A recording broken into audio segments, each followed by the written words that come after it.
Welcome back, everyone. Today's read aloud is Grandfather's Journey by Alan Say.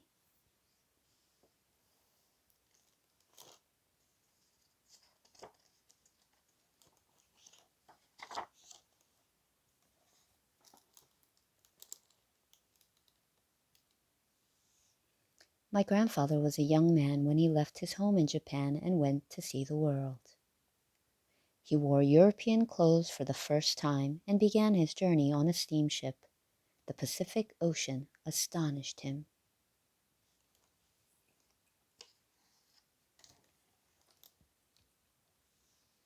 For 3 weeks he did not see land.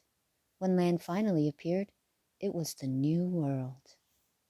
He explored North America by train and riverboat and often walked for days on end.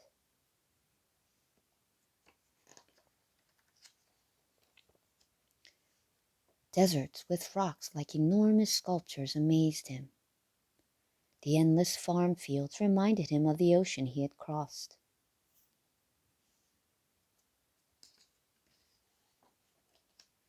Huge cities of factories and tall buildings bewildered and yet excited him. He marveled at the towering mountains and rivers as clear as the sky.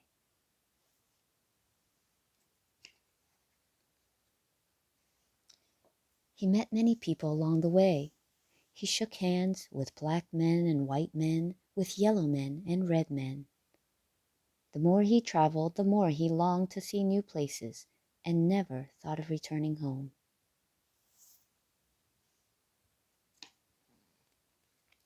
Of all the places he visited, he liked California best. He loved the strong sunlight there, the Sierra Mountains, the lonely seacoast. After a time, he returned to his village in Japan to marry his childhood sweetheart. Then he brought his bride to the new country.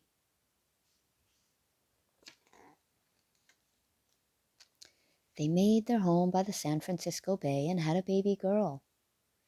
As his daughter grew, my grandfather began to think about his own childhood. He thought about his old friends.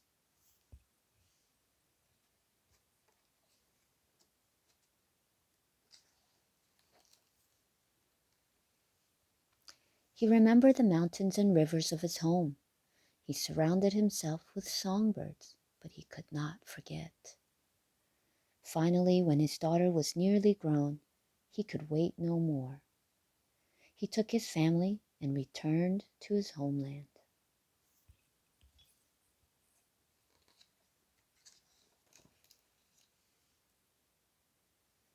Once again, he saw the mountains and rivers of his childhood. They were just as he had remembered them. Once again, he exchanged stories and laughed with his old friends.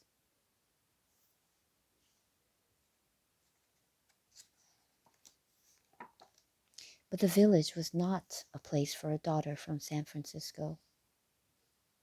So my grandfather bought a house in a large city nearby. There, the young woman fell in love, married, and some time later, I was born.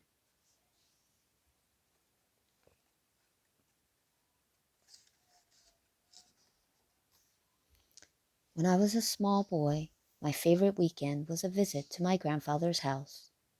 He told me many stories about California. He raised warblers and silver eyes, but he could not forget the mountains and rivers of California. So he planned a trip.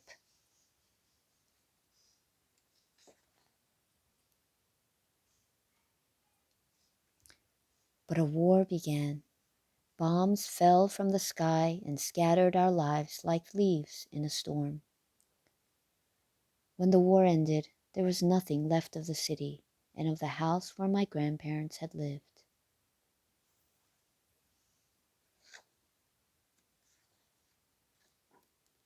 So they returned to the village where they had been children, but my grandfather never kept another songbird. The last time I saw him, my grandfather said that he longed to see California one more time. He never did.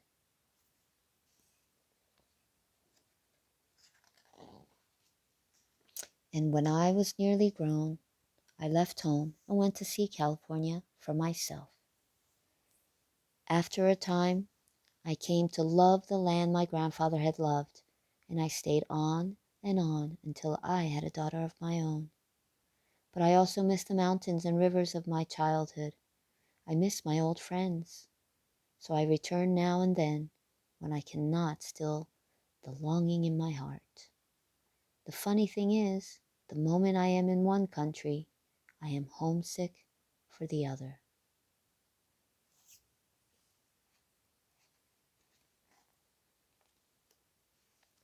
I think I know my grandfather now.